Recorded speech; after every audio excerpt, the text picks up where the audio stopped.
Thanks for downloading the Marcus Pye podcast.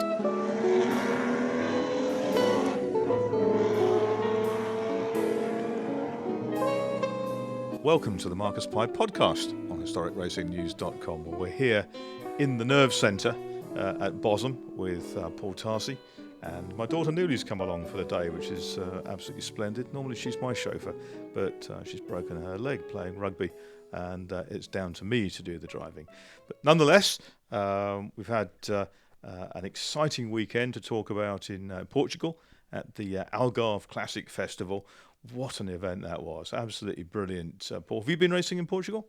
Never. I haven't been to Portugal, let alone racing, for many, many years. I think that event is splendid. The circuit is quite magnificent, one of the greatest in Europe. It's a bit of a kind of undiscovered territory for most people, because the Classic Festival was started by Francisco Santos back in 2009, but the circuit itself opened in 2008. And this weekend, on Saturday, the 2nd of November, was its 11th birthday. No. So there was something extra to race for, and real pathos. The circuit is one of those fantastic, pretty much 3-mile switchbacks that goes up and down into the hills, carved into the sort of red soil, and is now overlooked by a really, really impressive motorsport resort hotel. So everything is there in place, except a lot of the time the people, because I was commentating for the weekend, I've done for a long time now, and it's one of those places where you do announce the crowd changes to the drivers prior to the races starting. Yeah, I have to say that when I saw the gallery that we had on historicracingnews.com, there didn't seem to be a huge amount of people there. But with those kind of circuits, and obviously a very new circuit there, does it have the atmosphere? I think as a driving place it has the atmosphere. There's plenty of that. I think that because there is a lot of undulation, there's a lot of really great corners on the circuit. It's a fantastic driving challenge for people. It is a good place to watch as well, because you see the cars going very quickly, a very long start straight, and also it's very technical in some of the infield stuff. But there is a great position in a grandstand overlooking a hairpin behind the pit complex. It's about a quarter of the way into the lap, where quite a decent gallery sits and appreciates the differences in the cars and drivers and etc. They had plenty to watch, believe me. They had one of the starring events the weekend was the GT and Sports Car Cup, which is a fine mix of pre-66 GTs. But this was presaged by, this is on Sunday morning, but presaged on Saturday by a round of the local Iberian Historic Endurance event, which brought a massive grid, absolutely huge. There were probably sort of 50-odd cars in there. And it was really diverse. I mean, we had Ford GT40s, we had a Porsche 904, we had little saloon cars. We even had a wheelchair using racer from France, Vincent Tourneur, in a Porsche 356 of all things, and he was fantastic. It was absolutely superb. But the point of this race was that very, very early on, one of the British competitors, Andrew Haddon, or Ralphie as he's known, he had a big lunge in to get the lead in his Lotus Elan, and coming out, he had some contact with a McLaren M1B, a sort of 1966 kind of Can-Am car, which proceeded to flip the Elan over. The Elan turned over and landed in the gravel, and the windscreen came out, and he alighted perfectly okay. And they dragged it back to the pits, and they said, we're out in a 2-hour race tomorrow. Let's try and fix it. So they fixed it overnight. They put another screen in, and it was scuffed and battered. Finished third overall. Absolutely unbelievable. And in the GT Sports Car Cup, finished third behind an AC Cobra, a car with some great period history, and an E-Type Jag, which finished a second 2.3 apart, something like that, after 2 hours of really hard racing. It was just brilliant. And there's loads of backstories always to these events, and whenever you go in the pits, you'll always see people tinkering with cars, trying to fix cars. They don't, at the end of the season, just chuck them in the truck and say, call it a bad day and go home. They're there and they want to race, and they do race. And that's great. I think it's interesting though, because there is a temptation to get to the point where it's a bit like a circus, that it's all the same competitors taking all the same cars to different circuits, and to have a local event like that dropped into the middle of it, I think is brilliant. And when you talk about the do or die mentality of the guys with the Elan, this coming weekend is the Race of Remembrance at Anglesey, which is put on by Mission Motorsport, and it's Mission Motorsport, to give them a shameless plug, is about rehabilitating people from the armed forces, and that many of those people have physical injuries, more probably have emotional injuries, and as such it's about getting them back into what is all about life rather than anything else, and they do that through the motor industry and motorsport. But I remember a few years ago I was there and doing a commentary, and that one of the teams was running an MX-5, which they comprehensively blew up in qualifying and practice on the Friday. They went to a local scrapyard in Anglesey and bought an MX-5, put the new engine in overnight, fired it up at 8 o'clock the following morning, which was when they finally got it ready. They did that, so this engine probably hadn't run for a couple of years. They went out and did an awful lot of that race.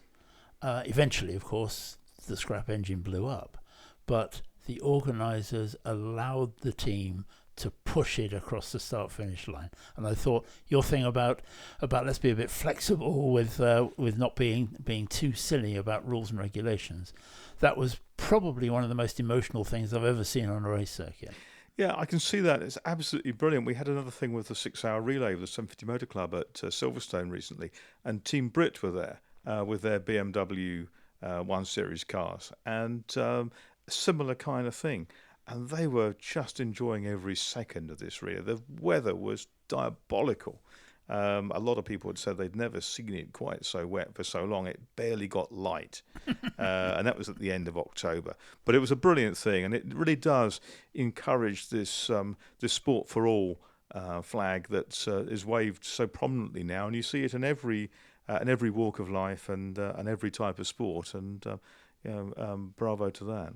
Well, with the Race of Remembrance, it's, I think, always be careful about using the word unique, but I think it is probably a unique format in that they start the race first thing on Friday morning, having done a prelim on Saturday night into the dark. Start the race Sunday morning, and then they race until 11:15 on Remembrance Sunday, where they stop, freeze the timesheets, and they then run a Remembrance Day service, which is amazing because there are some people there with some very, very significant injuries, and people in race suits which finish at the knee because that's where the driver finishes, and those sorts of things which to me are amazing. And then the major behind it all will then at the end of it say boom down the pit lane saying let's go racing, and then they finish off the race and they do another 4 hours. Or as they say in the States, bring on the goddamn race cars. But no, I can absolutely empathise with that. I think it's absolutely wonderful to see it. And I was at home recently watching that biography of Billy Munger on television, and I kind of didn't know it was going to be on, and my wife drew my attention to it, and we watched it, and it was incredibly moving. It was a kind of an hour of really sort of gulp-worthy stuff. I remember obviously seeing footage of his accident on television at Donington Park, but his recovery, and I use the term because it's an ongoing one, I use the term sort of with massive respect, extraordinary. Absolutely extraordinary. I was at Brands and he was back in a car a few weeks later driving one of those Beetle Fun Cup cars. on hand controls, and to have come through that as a lad in his late teens, I can see it. I have daughters in their teens, and such a life-changing accident, and it was just an accident, but to actually bounce back in many ways better if you take his own view of the whole thing. The opportunities that have come as a result of that have been wonderful, but absolutely stellar. And we see it, say, in all forms of club racing now, and in historic racing too. I think it was interesting with Billy Munger that his physical recovery was very well documented, and that the TV show very much looked at that. And for goodness sake, you have to admire what he's achieved. It's only very recently that he's actually gone public on the mental and emotional thing that he had to go through, which he says took much longer than the physical recovery. I can imagine that, because I've never met Billy Munger. Obviously, I've seen him race on television, etc. But I find that as a result of that, there isn't a day goes by that I don't think, crikey, the challenges that people in that situation face, just climbing the stairs or doing very, very everyday tasks, or God, if you wake up in the middle of the night because you had a beer last night and I ought to kind of dispose of this, the difficulties are phenomenal, and of course they're permanently. Yeah. We don't realise a lot of the time just how fortunate we are. No, absolutely, and that clearly, as you say, having had a beer in the night, I know that you came back from Portugal full of Portuguese food and drink, and that must be a treat as well. I tell you what, it's brilliant, because we didn't go mad at all in Portugal. Actually, it was really good. Didn't get there till Friday night, and but the race resort, you often go to race meetings, and because you're a captive audience, you dive into the hotel, and you pay captive audience prices, which are pretty staggering. But to actually sit there and have a beer with friends, and have a fantastic Caesar salad and a cone of chips for €12, I thought was absolutely fantastic. But the absolute gem, the pièce de résistance, near the Algarve circuit, or the Autodromo Internacional do Algarve, as they call it, is a little restaurant that's stuck in one of the villages, just very, very locally to that. It's called Meseliera Grande, the village, and the restaurant is called Solado Farello, and it's run by this absolutely enchanting guy called Fernando, no drums, and the cuisine is absolutely sensational. And I went there at the weekend with some friends from near where we're sitting, actually. Max and Barbara Samuel Camps from Southampton Way, and Noel Stanbury and his Mrs. Noel was a clubman's ace, who I saw win races at Thruxton back in 1974 or whatever. And we had a delightful meal there. They'd not been before. I'd recommended it. And for me, it's the best restaurant near a racetrack I've ever been to. And it's off the beaten track. Everyone's going to go there now. And everyone I've recommended has been. My brother hasn't quite made it yet, but my sister and her husband have been down because they've got relatives down in Portugal. A lot of racers I've recommended to. They've all come back raving about it. And you go and help yourself to wine. If you want, if you want a carafe of wine, you go and help yourself from the barrel. It's absolutely brilliant. That sounds like my sort of restaurant. Very much so. I love racing in Portugal. And Portugal has a great history of racing. It goes back probably, 90 odd years. But you look at it these days, and you've got the Algarve circuit in the south, which is used for an awful lot of testing all year round. It's got a great climate. It's got fantastic roads all the way to it, courtesy of the EU. So I think we probably paid for a bit of that over the years. But that's a great track. I've been to Estoril in the past, obviously the Portuguese Grand Prix track when it was held there, and the scene of Ayrton Senna's wonderful victory in the wet in 85. And I went there. There was a funny story. I went to Estoril with Ralph Furman and Mickey Galter from Van Diemen years ago, because they were going to test the brand new, as it was then, Formula Ford Z-Tech powered car. They'd gone from the traditional Kent engines to this 1800 Z-Tech. And the idea was to run a bunch of local prospects in the car, people who were interested in taking Formula Ford to Portugal and developing it into this new Z-Tech era. And you'll be aware that the start straight at Estoril is absolutely enormous, humongously long thing. And the first guy in the car went hurtling down the straight, flat in fourth gear, jumped on the brakes, banged it down a gear, and put it straight into first. At which point a conrod leapt through the side of the block, bent itself in half, and there was a big pool of incontinence all over the track, and the car didn't go any further. At which the legendary race engineer, Mickey Galter, who was there, just threw his toys out of the pram, stomped off, and Ralph Furman, founder of Van Diemen back in 1972, looked at me and said, only one thing for this, go and get Mickey's workshop coat, put it on, and you and I will change the engine. So we did. Wow. And bear in mind, there I'm working with Ralph, who ran Emerson Fittipaldi in Formula Ford cars and bits and pieces. Absolutely brilliant. Was the man behind the rise of Ayrton Senna over here. We just talked about Ayrton winning that Portuguese Grand Prix in the torrential rain. And we changed the engine in about an hour, something like that, hour and a half, and the rest of the day ran like clockwork. All the people drove the car. A few of them decided to invest, whatever. And that's Estoril, near Cascais, which is a wonderful place. And where there's also a really, really good historic event now in kind of the back end of October, something like that, with a lot of tourist board support. But elsewhere in Portugal, I've actually raced at Porto, which was pretty amazing.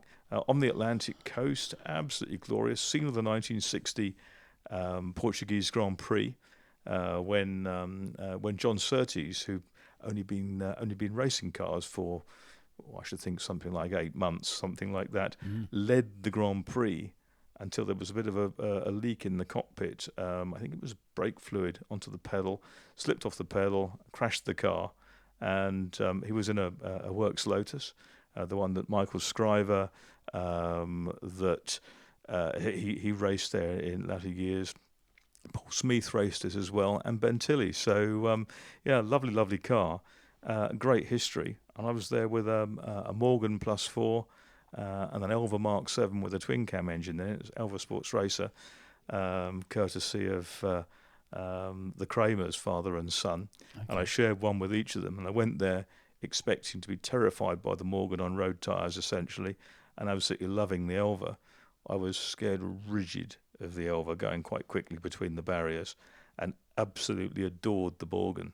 And I'm usually pretty terrified in cars with roofs on them, but the Morgan was just a mighty bit of kit, one of the nicest, sweetest handling cars I've ever driven. It's interesting, isn't it, that you say about being perhaps a little scared in the Elva and what that meant. That is it something which we can never reproduce in the modern historic festival? Is that understanding of the fear, the gathering yourself up to do that quick lap, because at Algarve, at Silverstone, at all of these places, you can still hurt yourself. I appreciate that. But to understand how John Surtees was in those days, or any of the others, we can only go so far, can't we? Very much so. And these days you've got all the barriers and all the safety equipment, etc., which they didn't have back in 1960. I think it's a different kind of it's a different landscape, isn't it? But at the end of the day, you just go out there, and if you have to wear blinkers, you wear blinkers. It's probably Andy Priault once said to me, 3-time World Touring Car Champion, he was going off to race at Pau in the south of France, and he said, how do I treat it? I said, what you do is you go down there beforehand, probably to the historic meeting, speak to one or two of the experts there, see how they do it, and then think of it as being at Shelsley Walsh, where you're going to try to do some run in the low 20s, and and you wear blinkers very definitely because you don't want to look at the scenery. No, You just no. rely upon your ability and your experience. And when you start driving racing cars, clearly you have zilch experience and enormous ambition. And what you want to do is get to that thing where the whole thing is juxtaposed, and you end up with 90-something% experience, and the rest of it just that little tinge of ambition at the end of it, but one which is very much tempered by your necessity to be at work on a Monday, if you're an amateur, because at the end of the day, it doesn't ultimately matter if you're there for fun. Yes, it's great to win races, and I've won a few over the years, but it's much more important to have fun, be respectful. I'd rather finish a really honourable fifth, having had a fantastic scrap, than win a race by 3 laps. But at the end of the day, it's about challenging yourself and challenging yourself against not only the clock, but also your rivals and the circuits themselves. And the circuits are just brilliant. Going back to Portugal for a second, one of the most amazing circuits there is Villarreal, which was the scene of some really great sports car races at the end of the 60s. People like David Piper winning in Lola T70s and things. And then you go to the early 70s and the 2-litre European Championships that went there. And best part of this track, which weaves its way through the hills, is a viaduct. And you just go over this bridge, which is absolutely terrifying. And that really is a unique feature. I was trying to think where it was that bridge was, and thank you for bringing that, because these were the times when you just raced on the road as it was, and there wasn't any question of rebuilding it or rerouting it or whatever. You just did it. Many cars ended up in the scenery, without doubt. But yeah, amazing. Can you imagine people like Brian Redman, one of my all-time heroes? He's there doing things like the Targa Florio, and he's in a Porsche 908, which has it's about as strong as a carpet slipper, and your feet are sitting very, very close to the accident, and you're on open roads with any number of things to hit. It's like the TT races for motorcyclists, but sort of amplified in terms of the size of the lap. Really, really frightening. But those sort of guys who competed at that incredibly high level and survived it, they're the guys that lived. We're kind of spectators, really, even when we're doing it. Absolutely, and nobody wants to turn the clock back to those dangerous times, and you can't uninvent safety, and thank goodness for that. I always have a bit of an issue with people who say, well, motor racing should be a bit more dangerous. That no, it shouldn't, because not only have times changed, but public perception has changed as well. That when you look at racing in the 50s and 60s, that it was relatively soon after a world war, and that therefore human life was viewed in a very different way from the way it is now. And I don't think it was ever acceptable, but it was understandable if a driver was either injured or killed in a racing car, because that was the rules of the game. And I don't think anybody was unknowing in doing that. I think that nowadays life and death and injury are very, very different perceptions. Yes, I think that you're absolutely right. I go towards 30 race events a year, and I have done for 40 years. So I've been to kind of 1,200 events, I suppose, something like that. And I can, if I think really, really carefully, I can probably get towards 20 events I've been to over the years where there has been a fatality. Mm-hmm. It's terribly regrettable, but at the end of the day, it is what it is.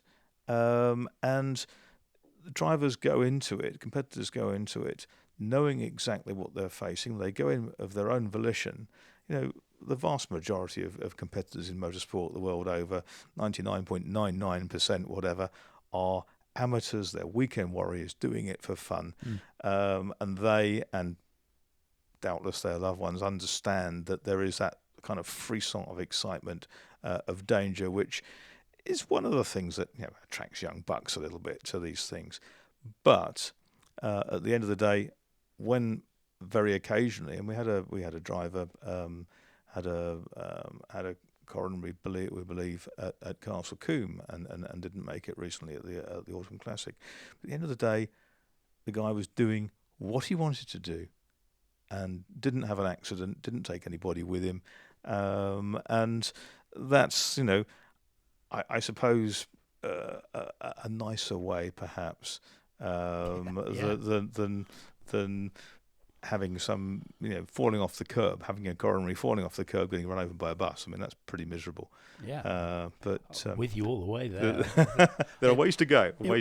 But I think it's interesting. You talk about the whole thing of experience versus reward, and that's a very interesting one.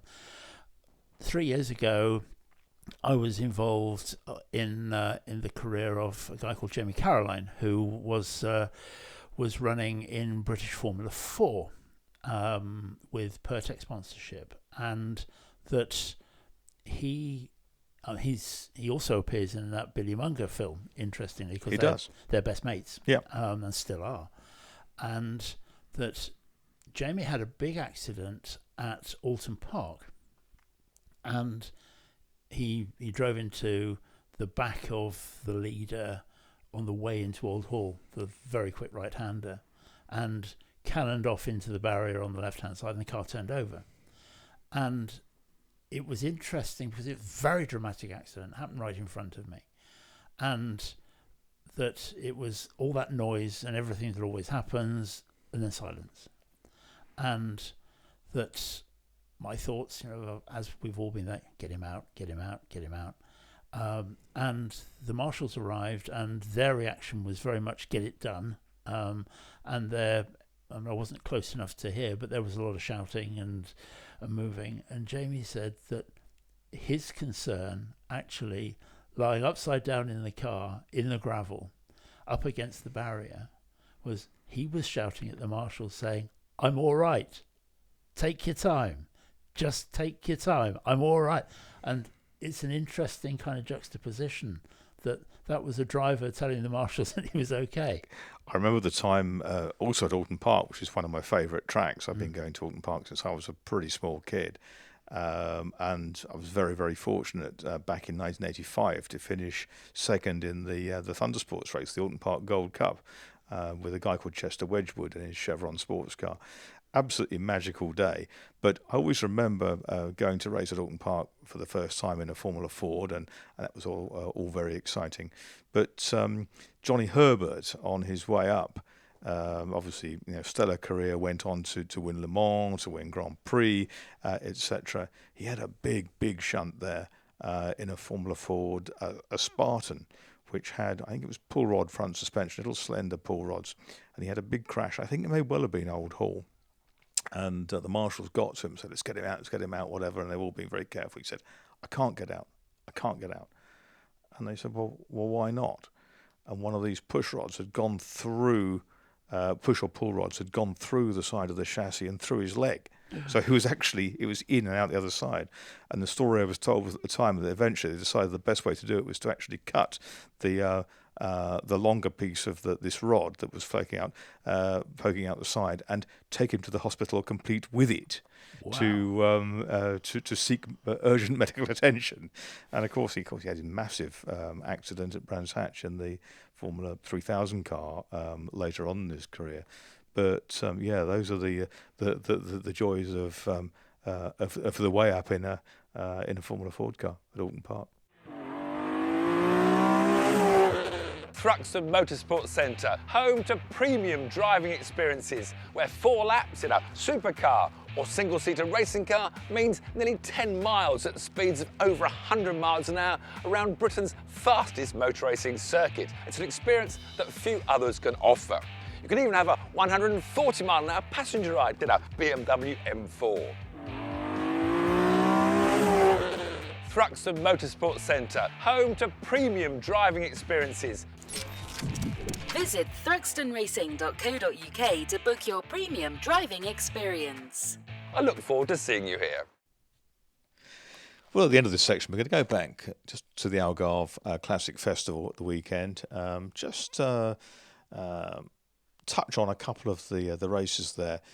Most of the cars competing were kind of the pre-66 FIA period F cars, which bring a huge variety of stuff to the table. But apart from the GT and Sports Car Cup race, which was an absolute cracker, we had a pre-63 GT race, which was again really, really hotly contested, and that was going to be it looked like to be a victory for Ferrari GTO. We don't see those racing very often in historics, and Gary Pearson and Carlos Monteverde brought Carlos's car out, and Gary worked it up into the lead, and all was looking really, really good. And that's a real one, isn't it? Yeah, so it's a pucker thing, I understand, and it unfortunately broke second gear, a couple of laps from the end, and he came in. He said, it's exactly what it did last time. When they were the last time round, again, it's a circuit with lots of tight corners, etc. So it does punish the transmissions of some of these cars, and the engine's strong, but the brakes and transmissions take a bit of a caning.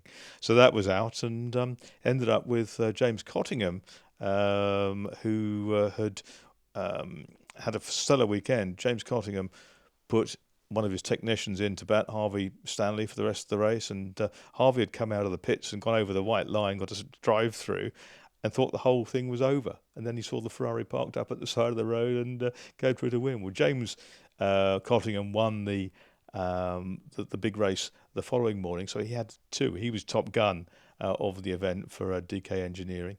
But the guy who also could have ended up with two was Richard Kent, who ended up second in the GT and Sports Car Cup, but had a wonderful win the previous night with Chris Ward back in operation. Really pleased to see. He's had a very, very difficult time following the demise of the JD Classics team, but he's come back into racing, had a short race at Silverstone, and then came out in the Algarve with a list of costing. And it was a really, really good win. That was a couple of hours, grueling couple of hours into dark. The grid wasn't very big, but it was a cracking race. And we saw, by and large, some reasonable grids with a sort of a good nucleus of top drivers, but only one or two big grids. Formula Junior at the end of the year, we saw Richard Bradley, quite a young guy who races in the European Le Mans series with an Oreca with the Gibson engine. He had no difficulty in winning those two races on a really tricky circuit on Sunday. But the big thing about that was he'd had an absolutely monumental shunt there the previous weekend at turn one. He had a brake disc explode in the prototype, pulling probably 170 miles an hour or something like that. Hit the wall at 130, and he was testing the following day in a different car, but the car that was crashed was also repaired, and that was also running the following day. So he'd been down there a week or so. He had a pretty mixed time, but that was very good.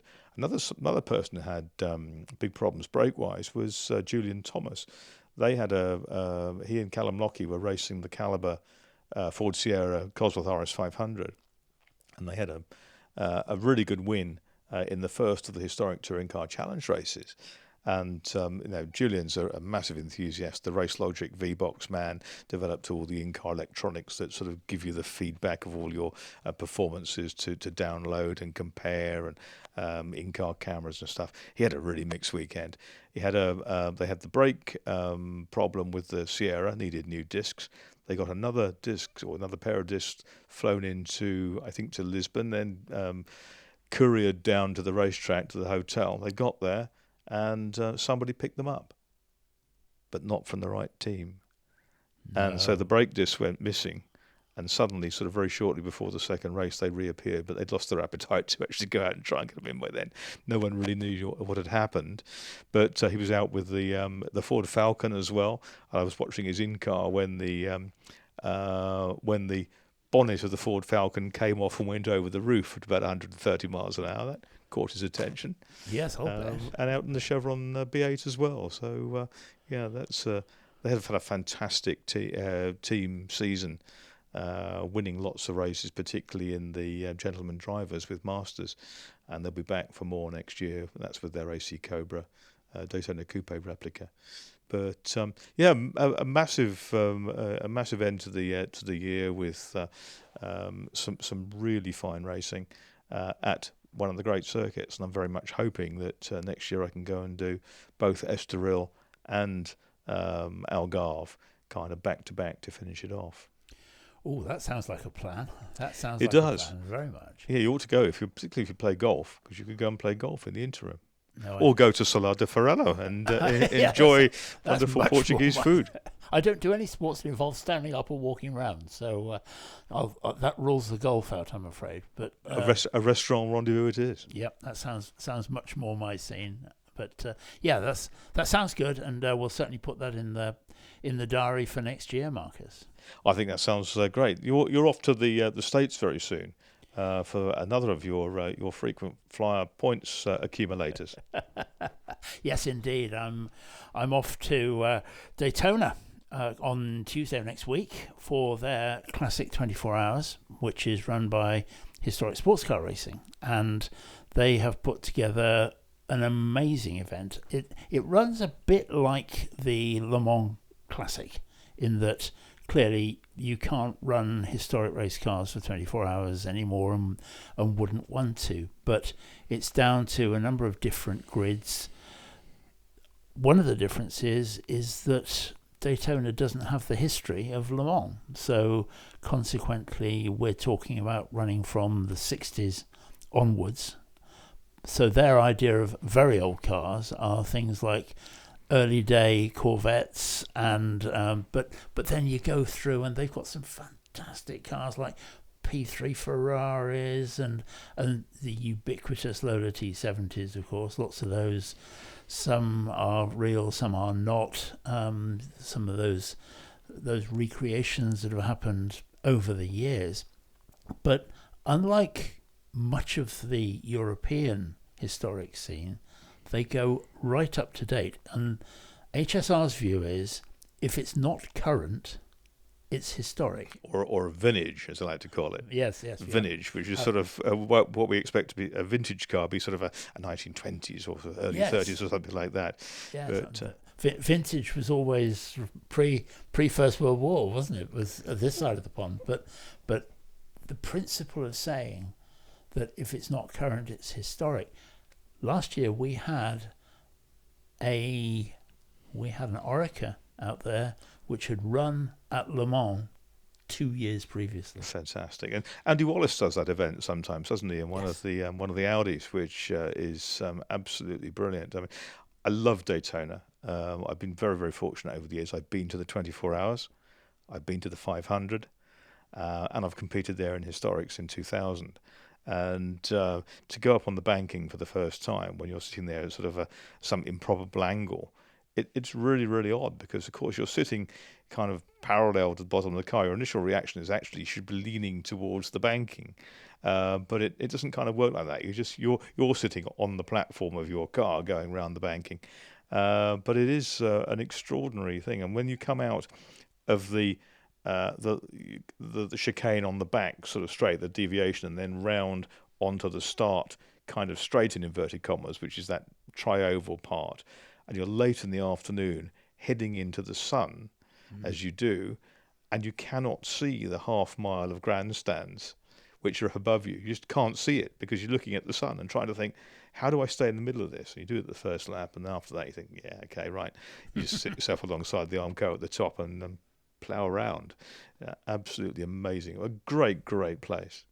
It is, and I'm interested to hear your views as a driver, because I think it is so obviously two circuits put into one. That you've got the NASCAR tri-oval, as they call it, and then it turns sharp left after pit out into a very Mickey Mouse infield section, and then you're spat out at the other end of turn one, and then you, as they call it, the bus stop on the back straightaway, and then you're back. But are you conscious of it being two circuits when you're doing that?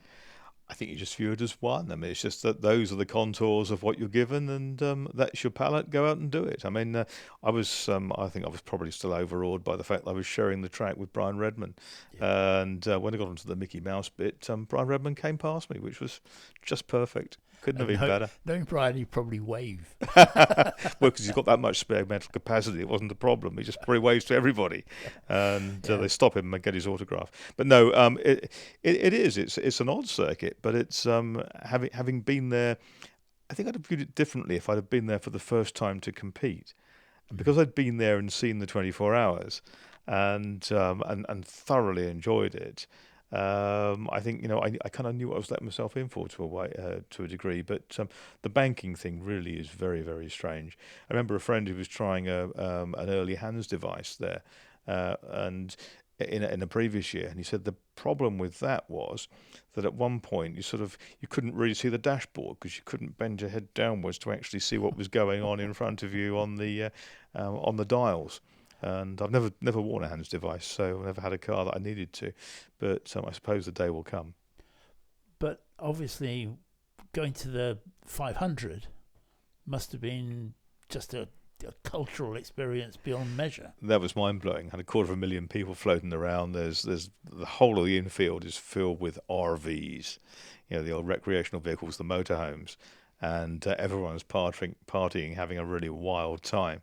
And it was incredible because I'd not seen NASCAR racing before, and it was an opportunity that I really couldn't miss. Reverting to the Lola T70s you were talking about, Paul, for the historic Daytona events. Of course, it was 1969, wasn't it, the start of the World Championship season, that the Lolas, which we knew were pretty much peerless in the shorter sprint races, had their real day of days at Daytona, and Roger Penske's car, driven by Mark Donoghue and Chuck Parsons, the T70 Mark 3B, confounded all the critics by lasting 24 hours and winning it. In fact, it was Lola T70 won-2 that year, because there was a Mark 3, one of the older Mark 3s was second, and that was Lothar Motzenbacher and Ed Leslie with theirs.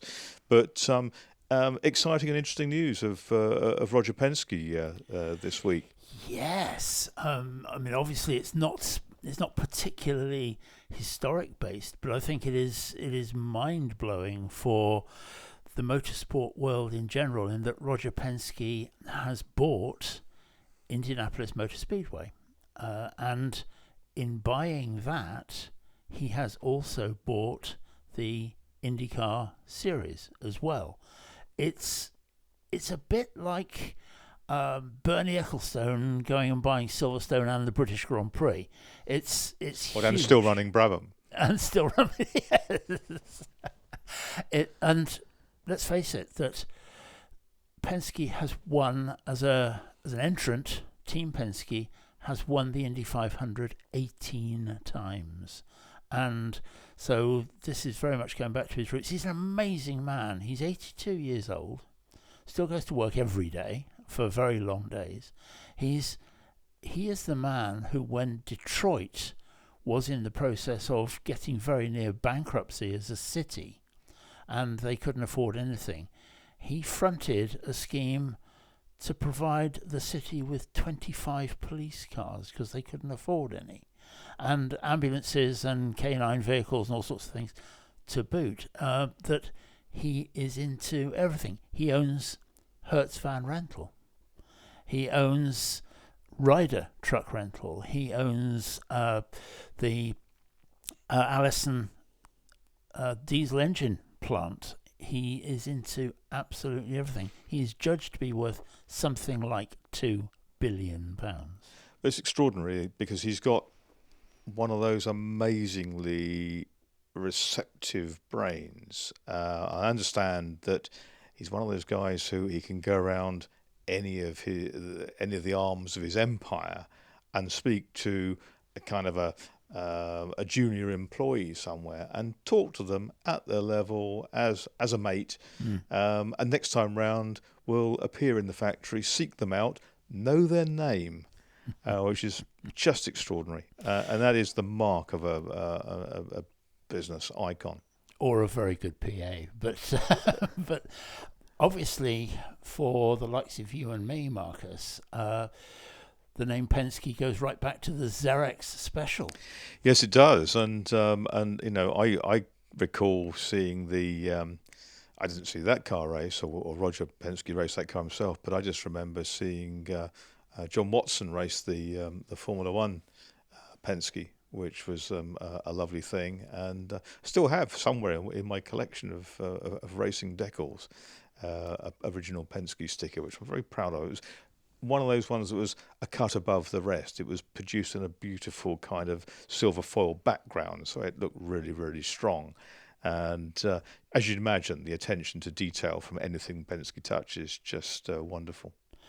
The Xerox Special, which was mid-60s, which is a single-seat sports car, which is a bit of an odd misnomer anyway, but had a central seat based on a Cooper Formula One car, but with a Oldsmobile V8 strapped into the back of it.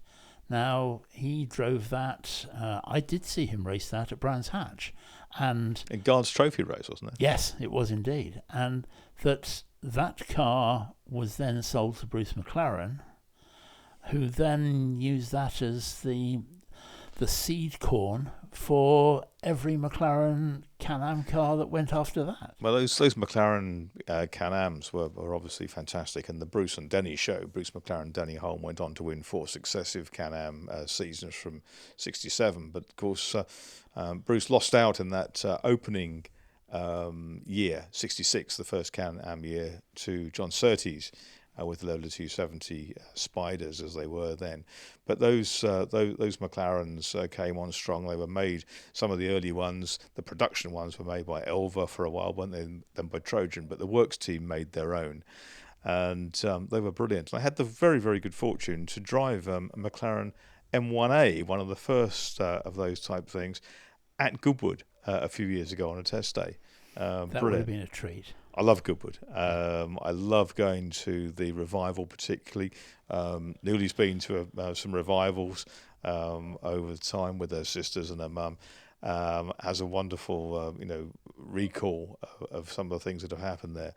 But it's brilliant because for me, a race season kind of pretty much begins now with that members meeting, which has been kind of shifted gradually into April. So hopefully no branded hot water bottles necessary next year, because it's been bitter, particularly last year. And then when you get towards the end of it, and you've got, the revival meeting over 3 days in September, really is incredible.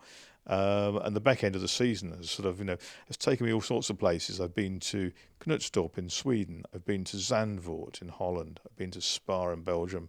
And also the Algarve circuit at the end of it. But in the middle of that, one of the really unmissable meetings, the Goodwood Revival. It is so many things to so many different people, and I think we talk to anybody and they will tell you a different high spot. That I can remember talking to somebody and saying, yeah, but it's no longer a race meeting, and I think for a lot of people it isn't. It's theatre. It's high theatre, and it's absolutely brilliant. I just thinking back on the way here this morning, we're thinking since 1998, the year before my daughter here was born, we've had an annual feast of motorsport at Goodwood, and I've been to Goodwood sort of, I think once in the 60s. I've been to a few sprints in the 70s and 80s, etc. Driven in a sprint in a Datsun 240Z, which was another interesting day out. But we've had, since 1998, this annual thing, more than 20 of them. I just don't know where those years have gone. No, and a big thank you to you for the excellent commentary that you've done for so many years at Goodwood. I think it is all things to all men. For me, I think it's about walking in and saying, okay, so what have they done this year? And they never fail to impress. It's interesting talking about Daytona in the same breath as Goodwood, because Daytona is, as you say, a very, very impressive venue that it takes your breath away. When I first went there for the NASCAR, for the 500, which would have been at the back end of the 80s, it was in the days when the engines were de-restricted. And I always remember one of the locals said to me, so, "You've not seen one of these run before?" I said, no. Okay, go up towards turn 1, stand there, don't look at the cars approaching, and then tell me what you see when it's happened. And of course you hear this crescendo of sound building around the tri-oval and reflecting off the grandstands that are hanging over, and then you see the sheer speed of the car going away from you. It's much more impressive than turning around and seeing them coming towards you, because you kind of become kind of inured to that in a way. But it's when you see how fast they go past you. They're doing kind of best part of 200 miles an hour, and you think there's someone in that controlling it. Absolutely unbelievable. Yeah, well, just amazing. A couple of years ago at the Classic 24 Hours at Daytona, one Adrian Newey turned up because he was going to drive the first sports car that he designed, the March 83G, and he did. And let's face it, Adrian is no mean peddler. He's an extremely good driver. And that he went out and did that. And my levels of impressiveness about his driving were magnified by the fact that when the rear suspension collapsed on the banking at probably about 160 miles an hour, he managed A, to keep his composure, B, to keep control, and C, to be able to drive it back to the pits. I thought, this is a man from another planet. Well, I have to say that my very, very small claim to fame with Adrian Newey is that he and I shared a global light at Brands Hatch in horrendous conditions. Would have been about, the back end of 2003, just after Newley's younger sister Neve was born. And Newley came with my brother and myself and was actually in the pits that day because it was a good opportunity to get her out of the house. And I was driving this car and my heart wasn't kind of really in it. I was kind of mixed up, And Adrian was really impressive in it. I wasn't. The entry list next week is superb. There is a Peugeot from the last iteration of Peugeot race cars, the Le Mans winner or a Le Mans type winner, is on the list, but obviously you don't get the D-type Jags and those kind of things. But you've got a huge amount of quality there. But if they put 10,000 people through the gate, they will think they've done very well. That's right. And that's one of the great challenges of commentating to these events, because when you go to some of the events, there's only quite a small nucleus of spectators. You know that they're probably going to be absolutely hardened enthusiasts who may have come along with people who've been competing. They're watching Uncle Fred, or Uncle Rocky, as they're called in the States. Always they have an Uncle Rocky. And but when you go to Goodwood, not only are you trying to commentate to the 150,000 people there over the 3 days, but of course also to the live streamed audience. And they're not all great enthusiasts. They want to see it, etc., but they're not really that excited about spring rates and gear ratios. So if you give a bit more colour at that point, I think it's much more appreciated. Where if you're working at a smaller event where everyone's really into it and they want to know that he's running the 4.7 diff this week, and most of the women who come to the events, the wives, the girlfriends, the daughters, whatever, they kind of glaze over when you get really excited about these things. At somewhere like Goodwood, you give a broad brush view to the whole thing and enjoy every second of it.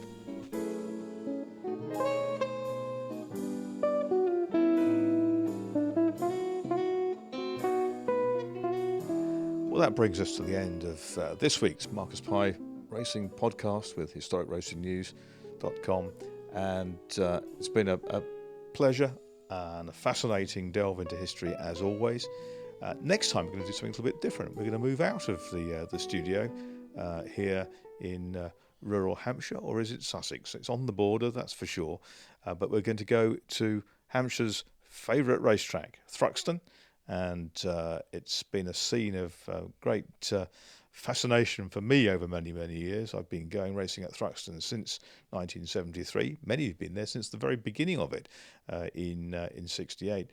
But looking forward to looking at the circuit, how it's evolved, some of the nuances of the events there, and of course it's summer festival there, sort of a historic motorsport festival it puts on, and we will speak to you next time.